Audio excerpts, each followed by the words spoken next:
Hello guys.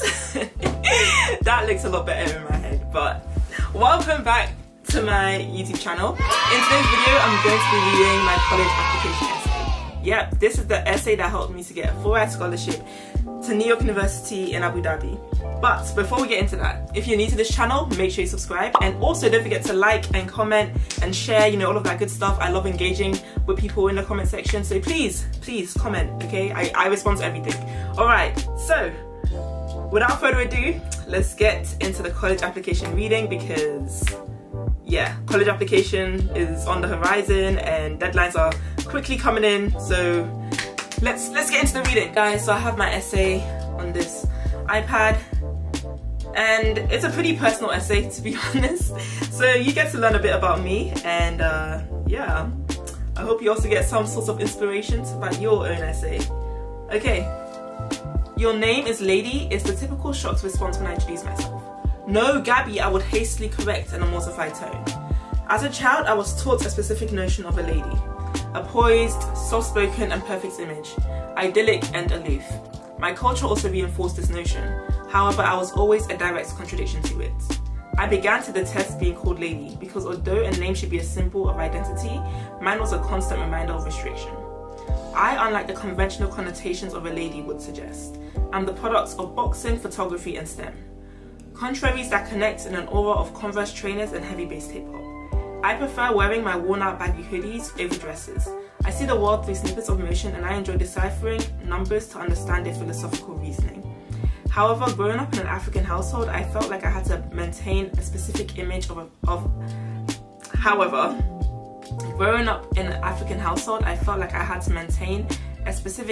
fulfilling the traditional roles of a woman. In African culture, before a girl becomes a woman, she must resemble the traits of a kwaba: modesty, honor, and grace. Women were typically expected to care for and maintain the household, while men were responsible for leadership and authority. As a child, I felt the pressures and backlash of this ideology of womanhood, and its divisional bias between men and women.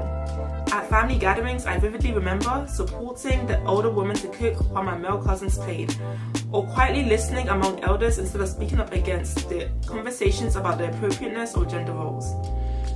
I felt that it was my duty to continue the family lineage. I started to donate my joy for goodwill and replace my potential for acceptance. However, as time passed, I realized that I had lost aspects of myself which fueled my resilience and passions. Something had to change. I would not conform to the pressures of tradition. I began to reunite with my abandoned treasures. I spoke when I needed to be heard, and I spoke not only for myself but for my peers and the platforms I represented. However, my voice is not limited to leadership responsibility. I share my voice through my grim images of a corrupted society. I capture homelessness, gang affiliation and youth culture, not only to highlight experiences, but to impact my audience on a personal scale. In my active polemic against tradition, I began to understand that the idea of a lady is not linear, but instead malleable. I am a lady not because of tradition's story, but because I am authentically myself. I may not be the most conventional, but I am indebted to echo changes that will break the constraints of society. As a creator of a non-profit based on sustainable engineering, I hope to not only reach minorities in rural Ghana, but to be a voice of progress. I am a lady because I envision a world of global education and equal opportunity, regardless of age, gender, race, or any label. This is why I created a female STEM club, which promotes engineering disciplines to over 200 female students nationally. The focus is to not only teach girls fundamental physics principles, but to empower each student to start understanding the global issues which they can solve. Through my endeavours, I now realize that tradition is not fixed, but ever-changing. Like a lady, tradition is a nuance of values, whatever that may be. Tradition is not merely restricted based on the views of others, because tradition is an ever-evolving heritage, evolving with existence.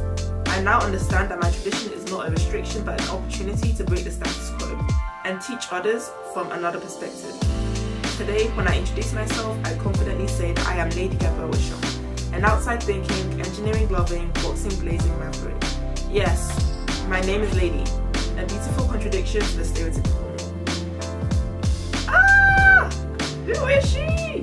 Yeah, so that was my essay. I don't know what prompt I chose. I think it was something about how you've evolved or how you've changed and who you've become. something along those lines. So yeah, it's been 4 years, so I really don't know what I did, but yeah, that's a pretty good essay. Oh, that's so wow, just like a flashback to my 18-year-olds. Okay, so I'm now going to share some tips as to what makes this a good essay, so you're going to want to keep watching. Okay, so now onto the tips. This is what I think I did in my essay that makes it very good and that made it stand out to an admissions officer. So here are the tips that I have found. There are many more on the internet, but just these are the ones I could brainstorm in the time that I had. So the first one is that I think this essay is so unique. I don't think anyone else has written an essay like this. And that's what you want your college application essays to be. You want it to be unique. You want it to stand out from anything else you've written in your college application. Like, you don't want it to relate to your extracurriculars, you don't want it to relate, like, you want it to add to your college application, right? So it has to be something that isn't shown in your extracurriculars, it isn't shown in your grades, it isn't shown in your teacher references. You know, it's something that's very specific and unique to you. Someone once told me that if your college application was to fall into like a crowded subway or like to fall in a busy high street and your best friend was to pick up the paper and they read it, they would know that it was you because, you know, it's that specific. And so that's the level you're trying to aim for in terms of uniqueness. You want it to be very pointed at who you are as an individual. And moving on to the next tip, the way I did this was before I even started writing, I actually mind mapped who I was. So I really had to reflect on who I was as a person. Like, who am I? Who is Lady Gabrielle Bashong? Like, why is Lady who she is? Like, my name was enough to make me a bit unique, but I had to be like, okay, it's not just the name. What has the name done? What is the name? How does the name link to your identity? How have you evolved with the name that you have? And being able to mind map things, just to write a circle, who are you, put like a bunch of different, you know, descriptions about yourself, you'll be able to find, or you'll be able to visualize what you can, how you can anyways take your college application, what direction you can take it in, and how you can sell yourself outside of everything else you have already placed on paper. Alright, the next tip that I think makes this college application what it is that it shows the evolution of me. Like, it shows the evolution of my character. I start off as someone who's insecure, who doesn't like their name because they don't think that it's a reflection of who they are, because they feel like a lady is a specific conventional image and that they just don't fit into that box of what a lady is supposed to be, and that their tradition is kind of influencing what they think a lady should be, and therefore they're constantly having this battle between themselves and what they're supposed to be. And then I end off the essay as someone who's confident in their name, who's confident in themselves, who likes their name, who, you know, who grows up and is now confident in saying, yes, my name is Lady Gabrielle Bashong, you know, that's me, and I don't care what you think, because to me a lady can be anything, and a lady is not restricted or confined in a specific image. So that evolution is something that's very powerful, and if you can show that in your college application, that would be great. Alright, the fourth tip, I quantify quite a bit. I think I only quantify once, but I think it's important to quantify as much as you can, because I said, for example, I supported over 200 female students nationally. Right, that is a lot better than saying I supported several.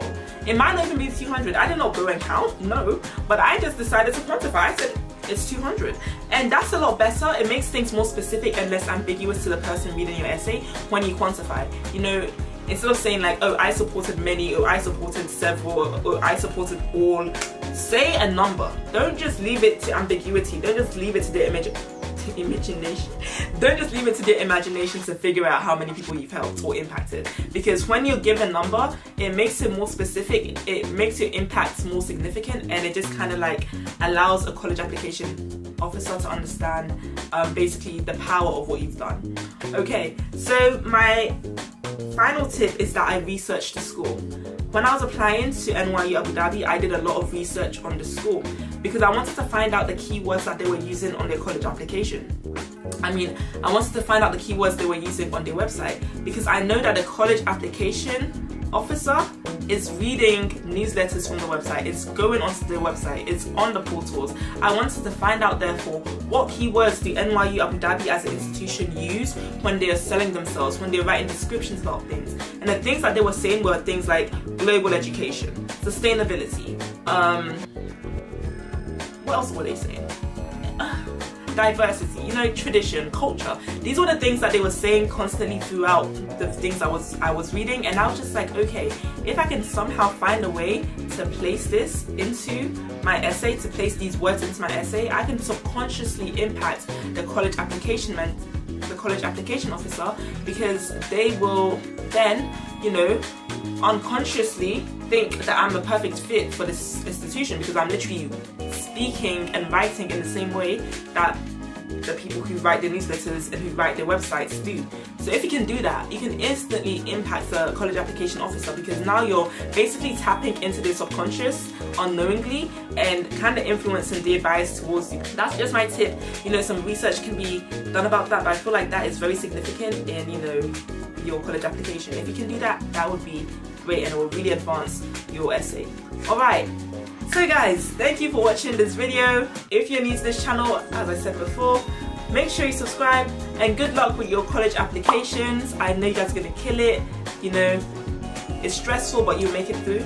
You know, it's just a time of growth. So just good luck with you and everything that's gonna happen in the next few months. I'm sure you'll be fine. But yeah, thank you guys so much as usual. Have a great day, and I'll see you next time. See ya, bye.